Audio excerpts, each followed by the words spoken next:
Hi అండి. ఈరోజు వీడియోలో ముడతలు రాకుండా బ్యాక్ పార్ట్ కటింగ్ స్పెషల్‌గా బ్యాక్ పార్ట్ కోసమే చెప్తాను. హ్యాండ్స్ కట్ చేసుకున్నా ఫస్ట్ కట్ చేసుకోకపోయినా పర్లేదు. తర్వాతనే కట్ చేసుకోవచ్చు.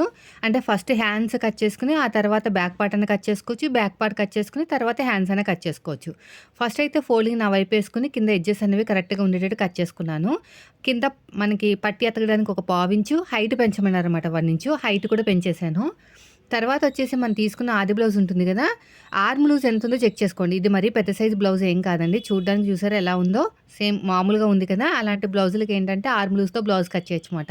కొంతమందికేంటంటే ఆర్మ్ లూజ్ తక్కువుంటుంది. బాడీ అనేది ఎక్కువుంటుంది. అలాంటప్పుడు మనం ఏం చేయాలంటే ఎక్కువ మటికి మనము ఫిట్టింగ్ పర్ఫెక్ట్‌గా రావడానికి నెక్ కింద నుంచి కొలుచుకోవాలి. సో, దీనికైతే ఈ కస్టమర్‌కి ఆర్మ్ లూజ్‌తో బ్లౌజ్ కట్ చేస్తే బాగా కుదిరిపోతాయి. ఫస్ట్ వచ్చేసి బ్యాక్ పార్ట్‌లో మెయిన్ డాట్ దగ్గర నుంచి ఇలా పట్టేసుకొని మెయిన్ డాట్ ఉంటుంది కదా! పైన షోల్డర్ కావాల్సినంత ఖర్చు, ఎక్స్‌ట్రా ఖర్చు కోసం ఒక పావించు స్ట్రెయిట్‌గా లైన్ వేసేసేయండి ఇలాగా. తర్వాత నెక్ డీప్ ఎంతుందో ఒకసారి చూసుకోండి. మనం తీసుకున్న ఆది బ్లౌజ్‌లో నడుము ఎంతుంటుందో అని చూసుకొని సగానికి ఫోల్డ్ చేసుకోండి. ఇలా కరెక్ట్‌గా ఫోల్డ్ చేసేసుకొని నెక్ కూడా కిందకి దింపమన్నారు. కిందిలాగా ఒక మార్కింగ్ వేసుకొని ఎగస్ట్రా ఒక పావించ్ అనేది తీసేసుకోండి. ఇది వచ్చేసి మనకి 38 సైజ్ అండి. సో, మనకి కింద ఎంతైతే ఆర్మ్ లూజ్ వచ్చిందో 9.5 పైన కూడా 9.5 తీసుకుని ఎగస్ట్రా ఖర్చు కోసం 2 ఇంచులు. ఇక్కడ 9.5 ఎగస్ట్రా ఖర్చు కోసం 2 ఇంచులు. ఈ సైజు బ్లౌజ్‌కి మనం 2 పెట్టుకోవాలి.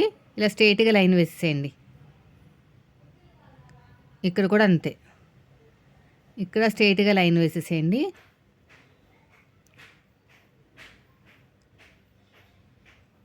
తర్వాత వచ్చేసి నెక్ వచ్చేసి 2 తీసుకోవాలి. ఇక్కడ 2 తీసుకోవాలి. ఎగస్ట్రా ఖర్చు కోసం ఒక పావించు.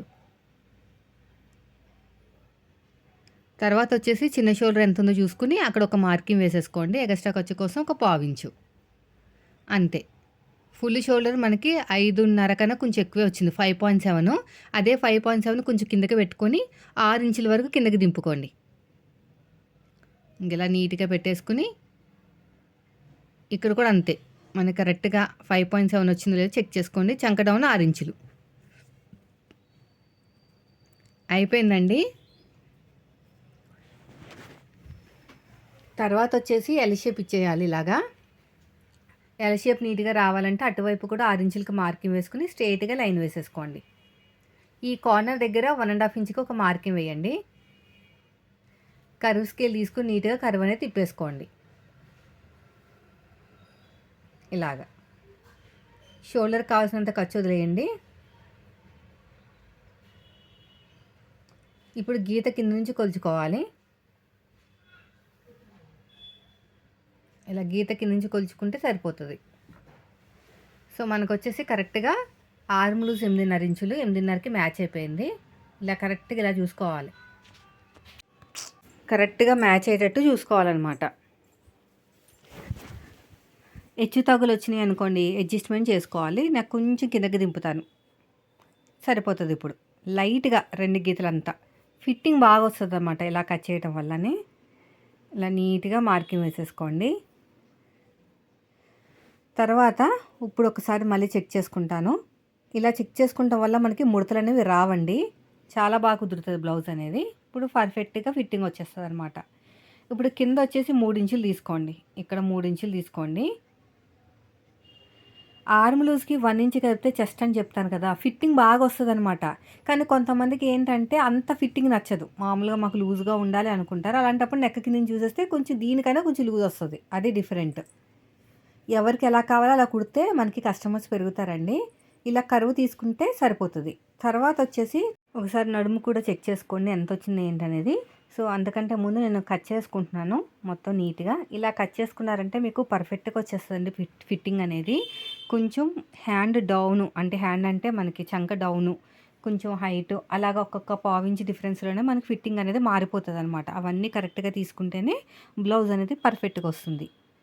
ఇలా నీట్‌గా కట్ చేసుకుంటూ వెళ్ళిపోవాలి. ఇక్కడ కూడా అంతే. ఇప్పుడు నడుము లూజ్ ఎంత ఉందో చెక్ చేసుకుందాము. సో, నాకొచ్చేసి నడుము లూజ్ వచ్చేసి 31.5 అంటే 8 పావుతక్కు 8 డాట్ కోసం 1 ఇంచ్ అయితే పావుతక్కు 9 పావుతక్కు 9కి మార్కింగ్ వేసుకోవాలి. పావుతక్కు 9కి మార్కింగ్ వేసుకుని సగానికి ఫోల్డ్ చేసుకోవాలి. సగాన్ని ఫోల్డ్ చేసుకుని అటొక 1/2 ఇంచు ఇటొక 1/2 ఇంచు, అటొక 1/2 ఇంచు ఇటొక 1/2 ఇంచు. హైట్ వచ్చేసి 4 ఇంచులు అంతే. చూడండి, ఇదే మార్కింగ్ అడుగు భాగంలో వేసుకున్నామంటే మనకి పర్ఫెక్ట్గా ఫిట్టింగ్ వస్తుంది. చూసారు కదా, మీకు బ్యాక్ పార్ట్లో ముడతలు రాకుండా ఉండాలంటే ఈ మెథడ్లో కట్ చేయండి. Thank you for watching.